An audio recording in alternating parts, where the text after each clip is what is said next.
Welcome viewers to the live. I'm Dr. A.W. Ayub, theologist since 1994. I wanted to bring a therapy journey to the immigration saturation situation in Australia. Seems like it is a worldwide agenda. I've called it immigration saturation. When the pressure became in name, I am using an outline for transparency, and I want to make sure I get this across right. But the whole purpose of this is to help people to have some therapy understanding of it, as it were, of the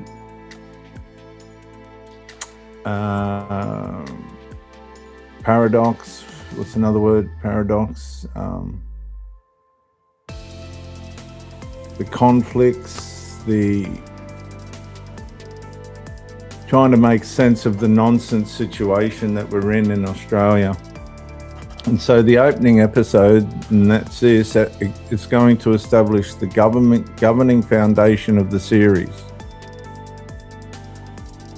This opening episode establishes the governing foundation of the series. Immigration saturation is examined not as hostility towards immigrants as persons, but as a question of government responsibility, national absorption capacity, constitutional continuity, civil law supremacy, taxpayer stewardship, and divine restraint upon authority, which are constitutional terms. Australia did not suddenly become strained. The pressure arrived gradually. One housing shortage, one crowded road, one delayed hospital corridor, one overfilled classroom, one stretched household budget, one silenced conversation at a time, viewers. And at first, many Australians interpreted the discomfort privately. They blamed themselves for feeling unsettled. Perhaps the pressure was only economic. Perhaps they were simply becoming less tolerant. Perhaps the country was changing and they alone were struggling to adapt. But beneath the uncertainty, something heavier was occurring. Australians were being asked to carry visible pressure while simultaneously being discouraged from naming the source of the pressure honestly. And that was where the trouble started.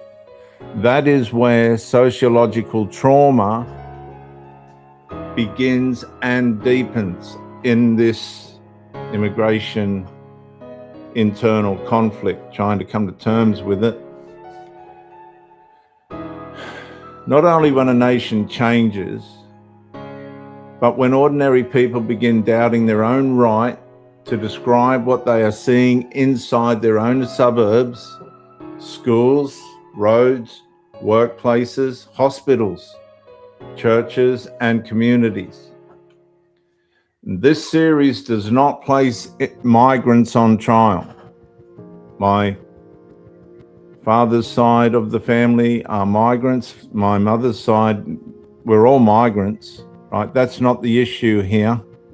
It places governing authority under examination. I do have Aboriginal as well on my father's side, Lebanese Aboriginal. The mother's side, European. And I was born in Auburn. For any Muslims that might be watching this, I was born in Auburn, Sydney, okay? We lived at Baralla, we lived at South Strathfield, we lived at Flemington, where I run the canals with the Turkish and Lebanese boys. Yeah, I've grown up and seen all of it. Because the government increases population, the intake, while housing infrastructure, wages, schools, policing, hospitals, and public trust are already under strain. and the consequences cannot later be treated as mysterious. It's not mysterious, it's open. The pressure was foreseeable, and the burden was transferable, and the public was expected to absorb it quietly. So the fracture's not merely numerical growth. We've got to get that out of the way from the start. It is the growing confusion between settlement and assimilation. A lawful nation may receive strangers with decency and neighbourly concern. I would say that is Australia. But no nation remains stable when physical arrival is treated as civic belonging, paperwork as allegiance, and residence as assimilation, and benefits as detached from obligation. I'm going to say this again. Angus Taylor, at the moment, has challenged the government on the fact that there's 17 welfare access points for people that aren't Australian citizens, and he's going to stop that. If you're not an Australian citizen, you just don't hit the ground and get access to all the benefits. And I think that's one of that could change everything, particularly the way this country's going down in financially. And I hate to say it, I really hate to say it, but we have to.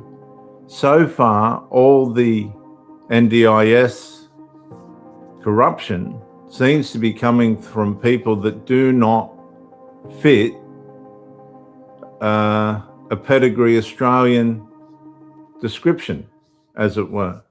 They got this foreign aspect to who they are, and they're the ones that are unfortunately so far being seen as taking huge amounts of money in as hordes, as a horde.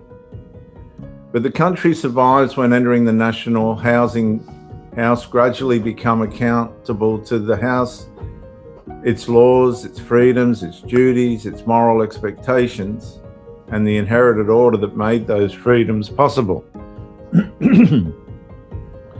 Many migrants genuinely become Australian in civic practice.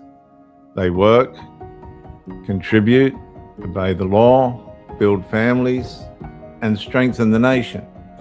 That is not the issue.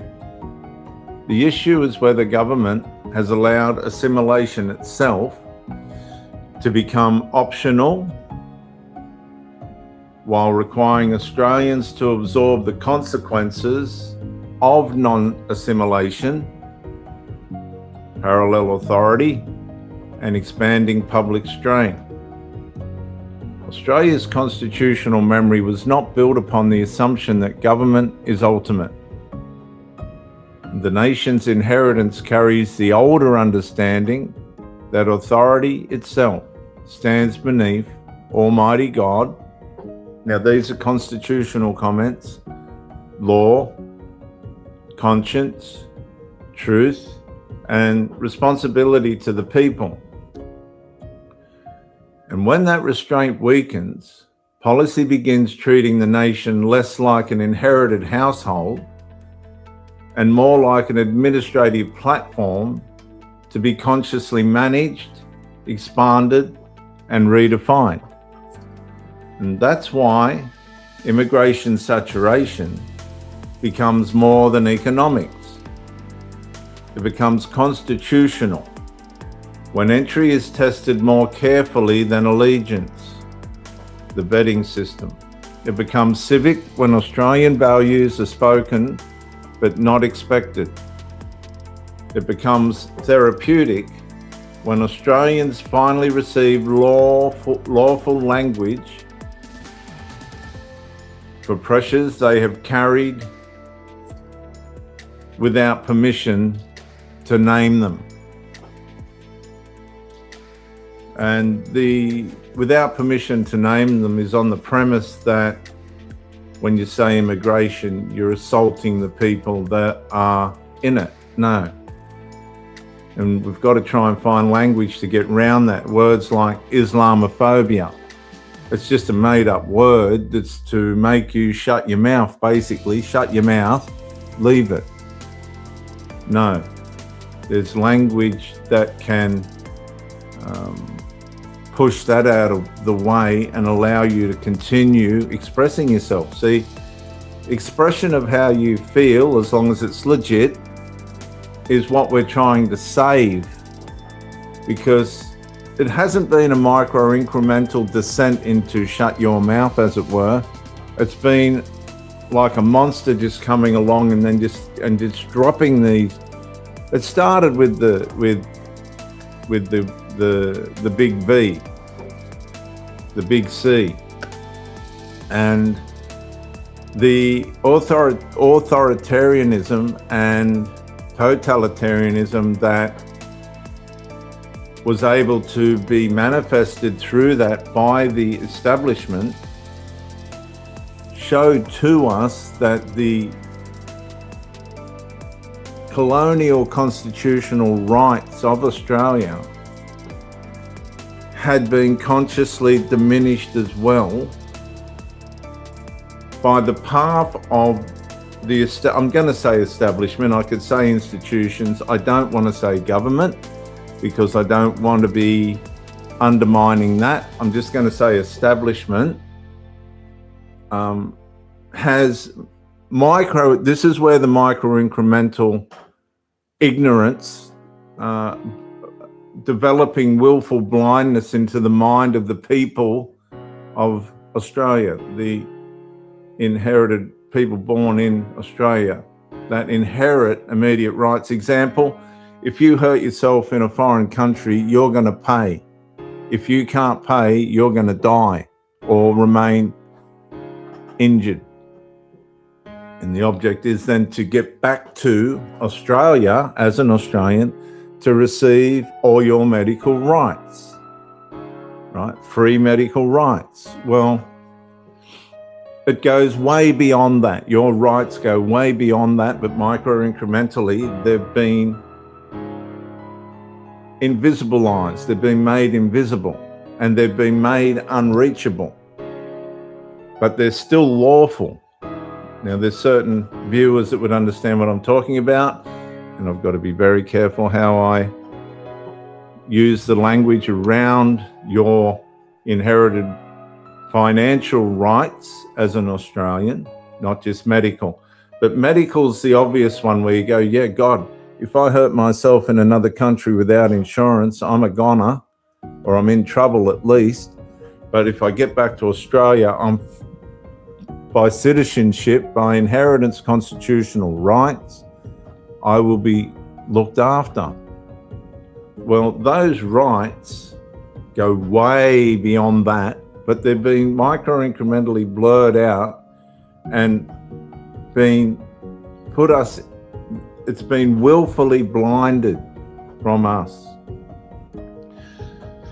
But it becomes constitutional when entry is tested more carefully than allegiance. It becomes civic when Australian values are spoken but not expected. And it becomes therapeutic when Australians finally receive lawful language for pressures they have carried without permission to name. So the listener does not need hatred. You don't need hatred and all this to get round this. The listener needs disciplined sight. And remember, the key thing is willful blindness. Willful blindness. The Royal Commission into anti-Semitism is basically what if it comes out with a positive result, it'll come out with, if it comes out with a fair result, it will have to reveal that the Albanese government performed willful blindness. They performed it because they allowed manifestations of Islamic radical idealism to manifest on the streets in hordes, right? In horde numbers, to send a message out to the world that the resistance can win. Now, what's the resistance against? And now I'm completely off outline. What's the resistance against? Well, the resistance is simply to, again, create a public Australian civilization blindness to the Christian constitutional rights that protect them from the establishment not having divine sovereign restraint. Because foreign religions slowly begin to cover over Christian authority and authenticity and power over the establishment. So if you can bleed in and allow a slow drip of foreign population, foreign inception into politics, and a foreign approach to the authority areas over Australia without any Christian pushback and any Christian support from the government that's under a Christian constitution, what you're actually seeing is the covert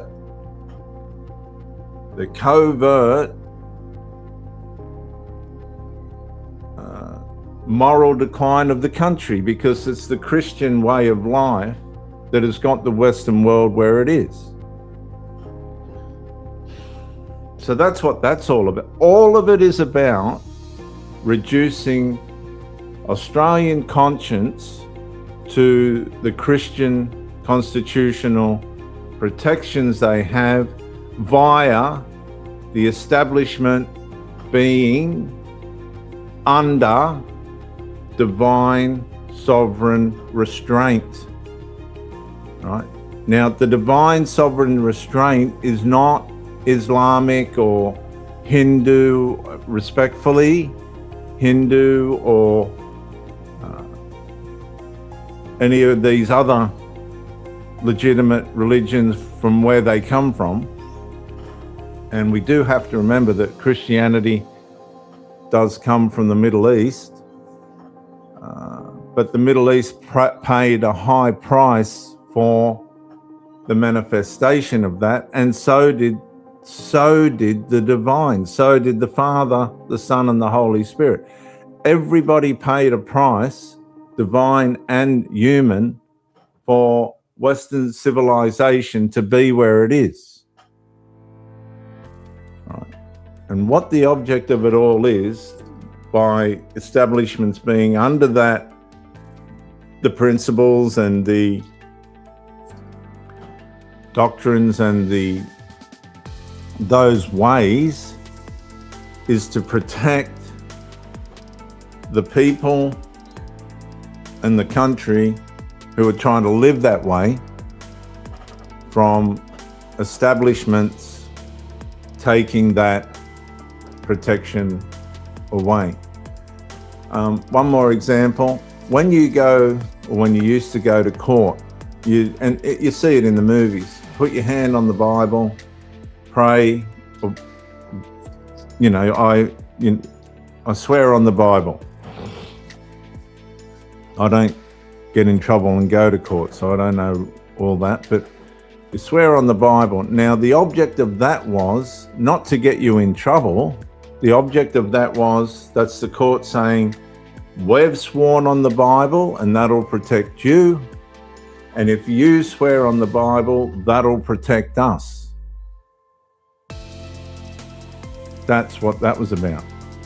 The court's protected from you lying or anything unintegral that doesn't match divine sovereign restraint. And you're protected from the court under the fact that everybody's sworn by the Bible And that's going to keep everybody within divine sovereign restraint. That's all it was. But it hasn't ended up that way, has it? Because human nature, by instinct, does not want to be under the authority of anything. Okay? So, who has authorized the load? Who ignored absorption limits? Who confused diversity with integration and settlement with allegiance? Who expanded obligations while households carried scarcity? Who made ordinary concern feel morally dangerous?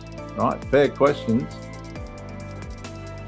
These questions restore civic sobriety when asked lawfully. See, there's a lot of people that are so inflamed by this. The only way they can express themselves, the only way they know that's left is through frustration, through anger, through ways in which they're not fully getting their message across. So the truth doesn't inflame the wound when truth is disciplined. And that's what I'm trying to do here. That's why I'm reading my outline. I'm going off it a little bit. I want to make sure that this gets across in a therapeutic way. So truth begins organizing these wounds that we're carrying as Australians, because the establishment has jumped above divine sovereign restraint.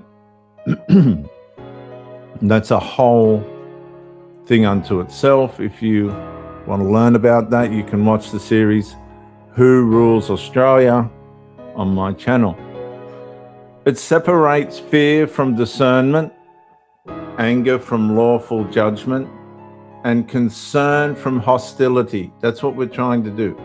We're trying to use language to fix this, right? Because the establishment works on pen and paper and language. Okay, the problem that we've got is it's micro-incrementally jumping out from under divine sovereign restraint. It's jumping above that, and that's where the trouble's coming from. Tiggle versus giggle. Okay, when the judicial system thinks it can tell God what a man and a woman is, what have they done? They've jumped above the constitutional divine sovereign restraint. They've made themselves God. They're telling God what he has done. Right? It's big. It's all about the Christian constitutional values and protections that the nation has.